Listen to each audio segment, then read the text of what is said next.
Olá pessoal, tudo bem com vocês? Nós estamos chegando com mais uma matéria com o Dr. Augusto Legnani Neto, oftalmologista. E, bom, muitas pessoas elogiando o trabalho do Dr. Augusto, pegamos os nomes, que é o Lucas Figueiredo, o Brum Gomes e também a Dileuza. Um beijão para vocês e obrigado aí por fazer, né, a nossa companhia sempre com o Dr. Augusto. Bom, nós temos umas perguntas aqui, que eu nem passei nada para o Dr. Augusto. Aqui tem uma que especialistas chineses falaram em uma entrevista que o coronavírus pode ser transmitido pelos olhos. Absolutamente possível. Vamos primeiro com essa, depois a gente vai para as outras. Tudo bem, Dr. Augusto? Tudo bem, Tamires. Então, tem bastante conversa aí nessa, mas os trabalhos que alguns levam em conta, os trabalhos que outros levam em conta, tem muita coisa bagunçada aí. Muito diz que me diz, né? Tem muito diz que me diz. E toda informação, a gente tem que filtrar essa informação, sabe? Então, assim, eu costumo falar assim que as pesquisas chinesas têm que ser olhadas sob um prisma, tá? Tem muita coisa lá, que lá não é um país livre. Então, o que é publicado lá é o que é permitido pelo filtro do governo. Então, toda vez que você vê uma pesquisa, aquela pesquisa não foi só feita, ela foi feita e foi passada por um comitê para que se publicasse aquele resultado. Então, você tem que ver que elas passam por um crivo que não é o crivo científico, só o crivo científico. Além do crivo científico, tem um crivo da censura chinesa. Aquilo não é uma democracia, então você não fala o que você quer, você só fala o que você pode. Então, muito das notícias que vieram de lá no começo, elas passaram por esse crivo e vieram distorcidas. Então, assim, a gente teve lá que o vírus aguenta 4 dias em superfície, várias outras coisas, tal. Mas hoje em dia a gente está vendo trabalhos que tem coisas diferentes. Sim, é possível que o vírus esteja na lágrima. É possível, só que a gente sabe que esses pacientes normalmente apresentam sintomas oftalmológicos. Nos que não apresentam sintomas oftalmológicos, é raro de encontrar ele na lágrima. Tem uma dificuldade e tem uma prevalência. Então, assim, quando a gente faz os exames para o vírus, a gente faz o PCR do vírus. O PCR do vírus, a gente vai lá, colhe, pega aquele material colhido, coloca numa substância que vai replicar aquele material várias vezes para que a gente possa observar ele. Fazer lâminas e nessas lâminas observar se a gente tem aquele RNA do vírus, aquele material genético do vírus. Como isso faz a replicação mesmo de matéria que não está mais viável, então muitas vezes eles colhem esse material e esse material não está mais viável. Se você colocar aquele mesmo material numa cultura, ele não vai crescer. Então quer dizer que aquele vírus está morto, mas os pedaços dele estão lá. Se você colocar num PCR, ele vai reconhecer. Para vocês terem uma noção, só para terem uma noção.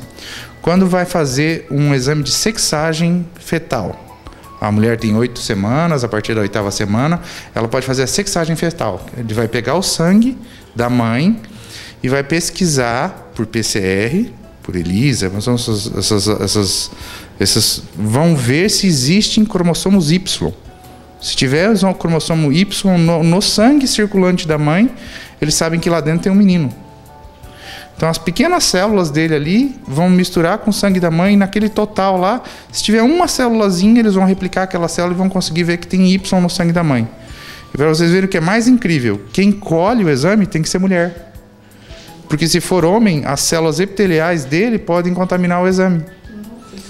Então, assim, você pode ver assim, então uma célula em 1 milhão pode dar um resultado positivo. Esse é o mesmo exame que se faz para detectar a presença do vírus. O PCR. Então, a presença de material do vírus não quer dizer viabilidade do vírus. Teve um cara que até falou assim, tem um leão na sala. Você tem que saber se o leão está vivo ou está morto. Se ele estiver morto, não tem problema, né? Se ele estiver vivo, aí, né? Aí, então, assim, tem um leão na sala. É um tapete, está lá esticado no chão. Não devia ser, é feio isso, tapete de leão, mas digamos que tem uma diferença muito grande.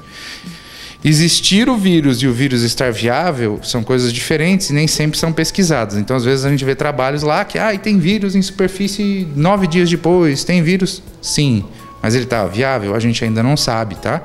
Então, assim, o que a gente sabe é que é transmitida oral. As gotículas ali, eles ainda estão viáveis. No olho, se o paciente tiver sintomas oftalmológicos, a gente descobriu que existem células viáveis nos pacientes com conjuntivite, concomitante aos sintomas respiratórios. Então, ele tem o COVID e deu uma conjuntivite nele, essa conjuntivite pode ser viral, são raros os casos, daí sim o COVID aparece na secreção lacrimal. Mas nesses pacientes que não têm sintomas, a gente ainda não conseguiu identificar o vírus na lágrima só. Tá? Como também aparece nas fezes, na urina e toda aquela história. E então, assim, quando a gente vê esses trabalhos, a gente tem que passar por esse crivo, tá? Que é um crivo bem difícil.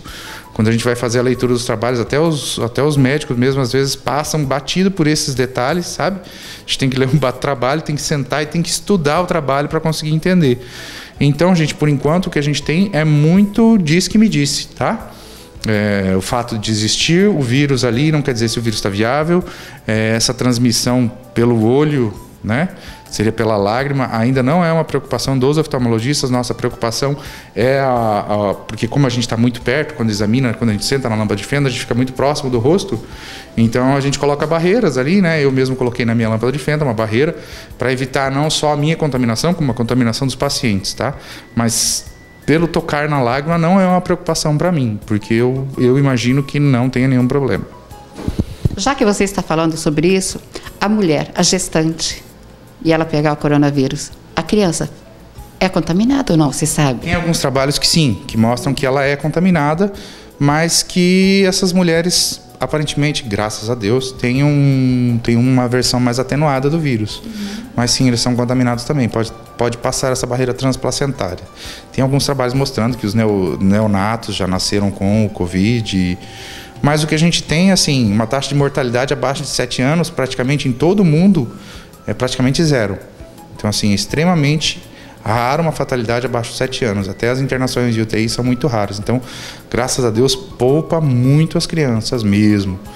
Mas, como eu falei, nós estamos aprendendo como é essa doença agora. A gente está aprendendo o que ela faz, o que ela não faz. É algo novo, né? E é algo novo para todo mundo, tá?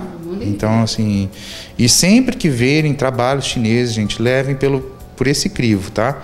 Não é a realidade, nem sempre é a realidade científica, é a realidade que eles quiseram deixar passar.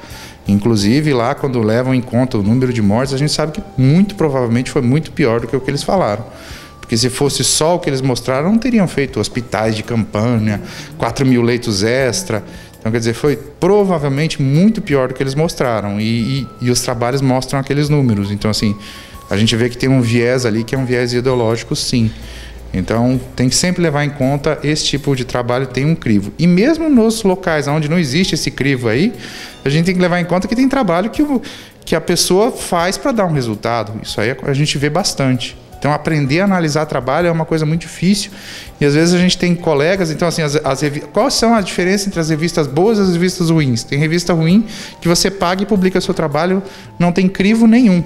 E as revistas muito boas, existem vários pesquisadores que, antes de publicar o seu trabalho, eles leem aquele trabalho e fazem um crivo daquele trabalho e expõem os defeitos do trabalho.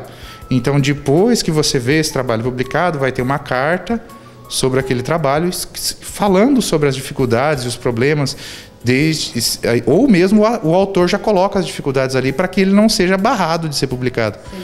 Então, por isso que a gente, quando vai citar alguma fonte, a gente cita alguns determinados órgãos, alguns determinados jornais que tem um crivo melhor. Mas mesmo passando pelo crivo deles, a gente ainda vê que tem alguns que tem algum viés. Então, assim, gente, é muito difícil interpretar trabalho. Não é porque foi publicado que é verdade, tá? E não é porque é de um país ou é de outro. Mas quando a gente vê daquele lado lá, esses países que têm uma censura muito rígida, a gente tem que levar em conta também que pode ter censurado bastante coisa da informação ali. Ótimo, boa explicação. Bom, vamos lá. Outro assunto. A dona Nair Franco de Oliveira tem 86 anos, uma simpatia. Ela conversou comigo por telefone fixo. Tenho 86 anos e fiz cirurgia de catarata, mas não estou enxergando direito, está meio embaçado ainda. Será que tem alguma coisa errada comigo? Querida, primeira coisa, volta com o seu médico, pergunta para ele. Pode ser a idade.